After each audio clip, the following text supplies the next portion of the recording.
So, hello guys, once again welcome back to my YouTube channel. मैं Pranav Tiwari and you guys are watching my YouTube channel. तो जी IPU के spot round 2 का जो notification वो आ चुका है। स्पॉट राउंड 1 की ऑलरेडी यहाँ पे रिपोर्टिंग चल रही है। तो मैंने सोचा कि चलो ठीक है, आप लोगों को बता दूं कि स्पॉट राउंड 2 के रिगार्डिंग क्या क्या आपके नए नए अपडेट्स है। और भाई स्पॉट राउंड में बहुत सारे बच्चों के बहुत गंदे रिजल्ट्स आए हैं। लाइक काफी का तो भाई स्लाइडिंग राउंड में जो रिजल्ट आया था उससे भी डिग्रेड हो गया है उनका। तो जो लोग इंतजार कर रहे हैं कि भैया हम लोग स्पॉट राउंड 2 में पार्टिसिपेट करना चाहते हैं, तो क्या क्या इसके लिए क्राइटेरिया है, कौन कौन लोग पार्टिसिपेट कर सकते हैं, कौन लोग नहीं कर सकते हैं, सारी चीजें हम आपको बताएंगे इस वीडियो में। तो चलिए वीडियो को हम करते हैं शुरू।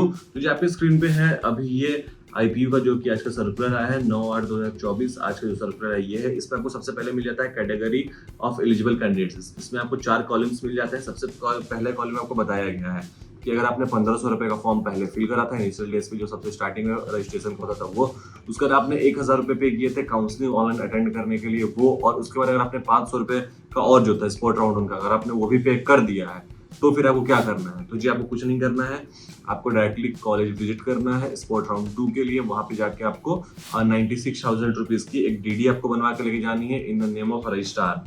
जो GGSIPU के रजिस्ट्रार है उनके नाम की आपको DD बना के लेके जानी है 96,000 रुपीज की। तो पहला ये था। दूसरा ये है कि जिन्होंने 1500 का फॉर्म फिल कर दिया है, 1000 का फॉर्म फिल कर दिया बट 500 रुपया नहीं दिया है, तो उनके लिए ये है कि आपको 96,000 का तो DD बनवाना ही है, साथ ही साथ 500 रुपए का एक और DD आपको बनवा के लेके जाना है।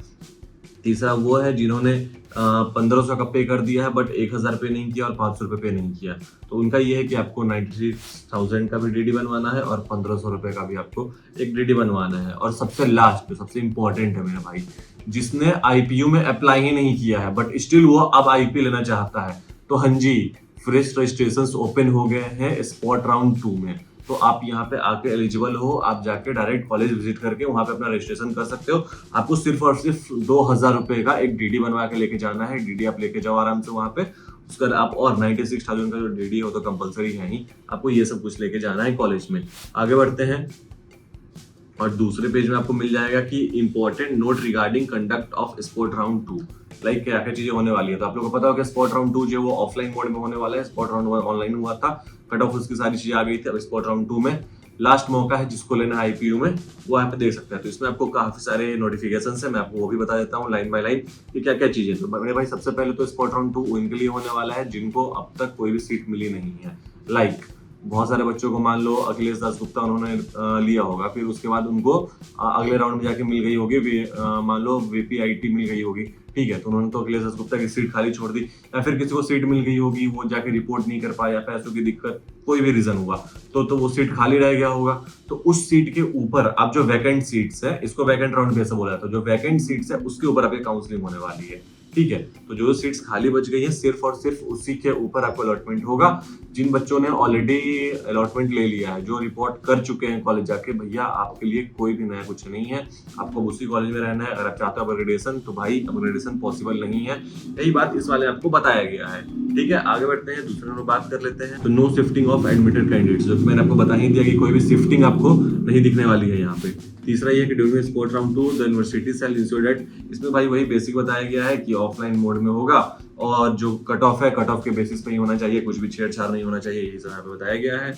और D जो सबसे इंपॉर्टेंट है, जिन भी स्टूडेंट्स को मैनेजमेंट कोटा के थ्रू यहाँ पे एडमिशन मिल चुका था वो भी अब इसमें पार्टिसिपेट नहीं कर सकते हैं, वो अपग्रेड नहीं कर सकते हैं यहाँ पे आके। तो ये भी अपने दिमाग में रखना, अगर आपने मैनेजमेंट कोटा के थ्रू यहाँ पे एडमिशन ले लिया है तो भी आप यहाँ पे अपग्रेड के लिए नहीं जा सकते हो। आगे बढ़ते हैं और बात कर लेते हैं आगे क्या क्या और चीजें हैं कि जिन लोगों को पहले सीट्स नहीं मिली है या फिर जिनको मिल गई थी उन्होंने जो विड्रॉ कर लिया है, जो सीट्स खाली बच गई है उसके ऊपर ही आपकी ये काउंसलिंग होने वाली है। इसमें कुछ और अलग है नहीं, बाकी वही है कि जो नो रैंक वायलेशन होना चाहिए, सब सारे रूल्स रेगुलेशन फॉलो होने चाहिए, यही सारी चीजें इसमें आपको बताई गई हैं। दूसरे पॉइंट से बढ़ते हैं। दूसरा है कि seat shall be allocated on the basis of all India purely national level test rank. मतलब इसमें आपका भाई ये भी इंपॉर्टेंट है, मतलब कि आप ये सोच रहे हो कि दिल्ली डोमिसाइल का इसमें आपको कट ऑफ लग जाएगा, कुछ भी हो जाएगा, तो नहीं भाई। अब इसमें आउटसाइडर्स हो या फिर दिल्ली वाले हो, सबके लिए एक जैसा होने वाला है। कुछ भी डिफरेंस आपको इसमें नहीं देखने को मिलेगा कि इनके लिए कट ऑफ लो जाएगी, इनके लिए कट ऑफ हाई जाएगी, कुछ ऐसा नहीं होने वाला है। थर्ड पॉइंट है the candidates are required to kindly go through eligibility criteria, जो कि यार आपको यहाँ पे मैं डिस्क्रिप्शन में लिंक दे दे रहा हूँ, तब जाके यहाँ पे अपना डिस्क्रिप्शन लिंक सब चेक कर सकते हो कि आप एलिजिबल हो रहे हो उसके लिए या नहीं हो रहे हो, ठीक है। दूसरा जो अगला पॉइंट है वो है कि candidates are required to report as per JEE mains paper 1 CRL rank. तो आपको यहाँ पे ये दिख रहा है कि जिसका भी पेपर 1 में CRL 1 लाख से लेके भाई 7 लाख तक का है, ठीक है, उसको 13 तारीख को रिपोर्ट करना है। बस जिसका 1 से लेके 3 लाख का रैंक है उसको 9 बजे रिपोर्ट करना है। जिसका 3 लाख 1 से लेके 6 लाख है उसको 12 बजे रिपोर्ट करना है। जिसका 6 लाख 1 से 7 लाख है उसको 3 बजे रिपोर्ट करना है। भाई मैं तो यही सजेस्ट करूँ कि जिनका 3 से 6 वाले तक ही रिपोर्ट कर रहा हूँ, उसके आगे वाले को मेरे को नहीं लगता है कुछ मिलने वाला है टॉप 5 वाले में। ठीक है, उसके बाद आगे बढ़ते हैं। फी के बारे में दिया हुआ है तो भाई 96,000 का आपको फी लेके जाना है। डिमांड ड्राफ्ट जो कि आपको बता ही दिया, जो कि कंपलसरी है लेके जाना, तो ये लेके जाना, आप मत भूलना। उसी टाइम आपको मिलेगी, उसी टाइम डीडीए दोगे आप, आपकी सीट वहीं पे कंफर्म हो जाएगी। यहाँ पे दिया हुआ है कि there may be candidates who were allotted a seat in online round of counselling paid the part but हाँ, ये भी हो सकता है भाई कि बहुत सारे बच्चों ने ऑलरेडी की मान लो सीट ले ली होगी, आप उन्होंने पैसे दे भी दिए होंगे, फिर उन्होंने विड्रॉ डाल दिया होगा किसी भी सर्टेन रीजन की वजह से, बट अब वो वापस से इसमें रजिस्टर करना चाह रहे हैं विड्रॉ के बाद। अभी विड्रॉ डाला होगा, पहले डाल दिया होगा, तो अगर वो सोच रहे हो कि मैंने तो पैसे पहले से कुछ एकेडमिक फी दे दिया है, अब मैं उसमें मैनेज कर लूंगा, तो ऐसा कुछ नहीं होगा।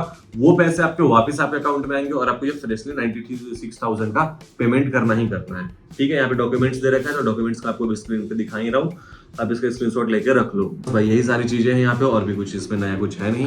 तो जी मैं आपको बस ये बताना चाह रहा था कि ये पूरा आपका नया अपडेट है। बाकी अगर आपको एडमिशन चाहिए इसके अंदर, आईपी के किसी भी कॉलेज में आपको एडमिशन चाहिए, या फिर कुछ भी आपको चॉइस फिलिंग के रिगार्डिंग हेल्प चाहिए, या फिर स्पोर्ट राउंड में जो भी मतलब कैसे चीजें होने वाली है उसके रिगार्डिंग कोई भी हेल्प चाहिए, तो नीचे मैंने अपना पर्सनल नंबर दे रखा है, अपने भाई से कनेक्ट कर सकते हो व्हाट्सएप पे, आप मेरे को डायरेक्ट मैसेज कर सकते हो, या फिर अगर आपको ज्यादा अर्जेंट है तो आप मेरे को कॉल करना है। अगर मैं फ्री होगा तो आपसे मैं उस टाइम ही बात कर लूंगा। तो चलो जी हम लोग वीडियो करते हैं एंड अगर आपको वीडियो अच्छी लगी तो वीडियो कर देना लाइक, चलो कर देना सब्सक्राइब, बाकी ऐसे ही सपोर्ट दिखाते रहना। मिलते हैं अगले वीडियो में, तब तक के लिए प्रणव तिवारी साइन ऑफ।